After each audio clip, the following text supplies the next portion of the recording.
15 minutes after 8 o'clock. Always look forward to this part on our show Friday. Time to go to film school and bring in Joe Fortunato. Joe's a film study professor. We got a couple of things we're going to hit. We're not only going to film school, but he's got a special this week as well. So, Joe, good morning. Take it from there and take us, first of all, back to the mid-1980s. Good morning, Ray. Good morning, everybody. And yes, today we're going to be celebrating another anniversary. This one of my favorite comedies of all time, and I think it's a lot of people's. This is Spinal Tap from 1984, celebrating its 40th anniversary, actually tomorrow, released March 2nd, 1984. Of course, directed by the great Rob Reiner, who also stars in the film. Written by Rob Reiner, as well as stars Christopher Guest, Michael Keaton, and Harry Shearer, who play the band, of course. And it's been lauded as a great comedy. It was ranked number one on Entertainment Weekly's top 50 cult films of all time. Premiere Movie magazine voted it one of the 50 greatest comedies of all time. It was ranked number 29 on AFI's list of 100 funniest American movies. So it's been remembered fondly. It was released to critical acclaim, but it really, its initial release was only modestly commercial success. It really found its footing later with a VHS home video release that brought much greater success and a cult following, and that's just built more and more over the last 40 years.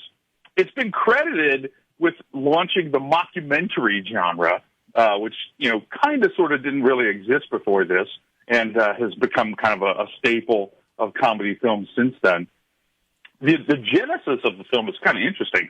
Michael McKean and Christopher Guest met while they were in college in New York City in the late 60s, and they played music together. I should mention that all three of the principal actors are actually real musicians and play music very well.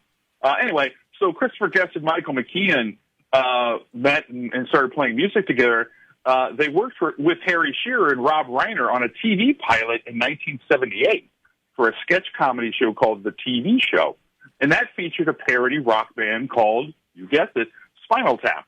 So during production of that sketch, McKean and Guest began to improvise, inventing characters who eventually became David St. Hubbins and Nigel Tufnell, the two principal characters in Spinal Tap. So the movie has its roots a few years earlier.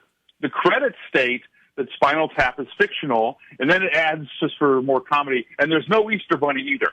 And that's right in the credits. But when the film opened, many, many people thought it was real. In fact, a lot of people told Rob Reiner, hey, I love the film, but you really should have chosen a more well-known band for this documentary. I like that, a real well-known band. Hey, this movie, though, when you go back to 84, as you mentioned, it's the documentary movie and such, but Rob Reiner, this was kind of at the beginning, not the very first one, the beginning, right, Joe, of his transition from actor into the producing directing chair. Yeah, definitely. I mean, I don't have his credit list off the top of my head, but it was definitely early in his directing career, and he would go on to be one of our greater directors, really. I don't think he gets enough credit for that. In that same decade, just a few years later, he would do what I think is the best rom-com of all time, and that's When Harry Met Sally. Mm-hmm. So, pretty stellar work by Rob Reiner. Now, it's funny because originally he was going to play one of the band members, Rob Reiner was, but he ended up directing after Harry Shearer said, "You don't look very good in spandex." And another thing that's kind of fun, you might not realize, but his character's name, the director's name, Marty DeBurgi, and that's actually an homage to Martin Scorsese, Brian De Palma, Steven Spielberg, and Federico Fellini, all kind of put together that comes up with Marty DeBurgi, which is kind of a fun thing. A lot of rock stars have commented on really how uncannily accurate this movie really is. Ozzy Osbourne said that when he first watched the film, he was the only person who wasn't laughing because he thought it was a real documentary. The Edge from U2 said, I didn't laugh, I wept. It was too close to the truth.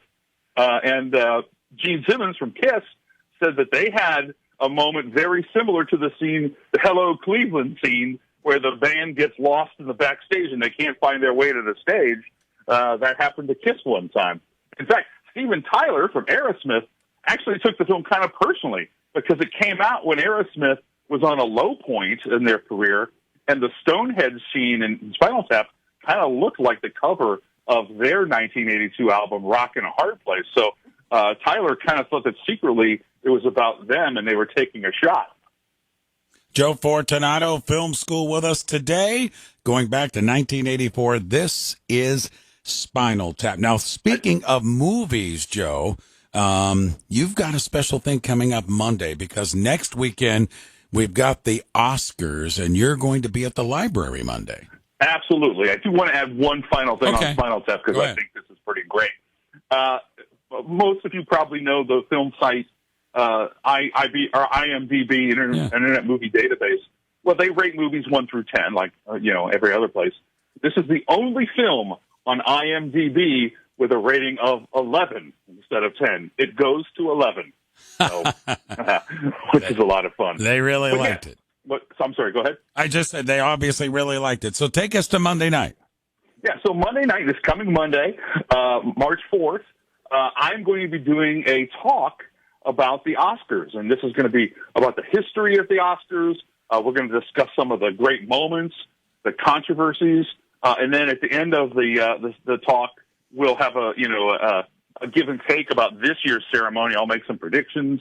We can discuss anything that the audience wants to about either the history of the Oscars or this year's ceremony. It's going to be a lot of fun, and this is going to be at the Green Branch Library of the Akron Summit County Public Library System. The Green Branch Library, Monday, March 4th at 6:30 p.m. And the Green Branch Library is at 4046 Maslin Road in Green. This is a free event, so I really encourage everybody to come out. We'll learn a little something. We'll have some fun. We'll talk Oscars. We'll talk movies. Kind of talk about anything you want. But that's going to be the theme of the night. And again, that's free. That's Monday night at 6:30 p.m. at the Green Branch Library. And I'd like to see all of you out there. And as Joe mentioned, it's absolutely free. So stop in and take his talk next week on the show. By the way, we'll do a Oscars preview with Joe Fortunato, again, film study professor, kind enough to join us on Fridays. Well, Joe, good luck with the event on Monday. I'll talk to you a couple times next week as it's getting into your season, man. I know you love the Oscars, so can't wait to hear more as we unfold the shows coming up next week. Thanks for the time this morning. Yep, I'm already decorating for the party, so I'll talk to you next week. I love it. Joe decorates his whole house in Oscar movie theme.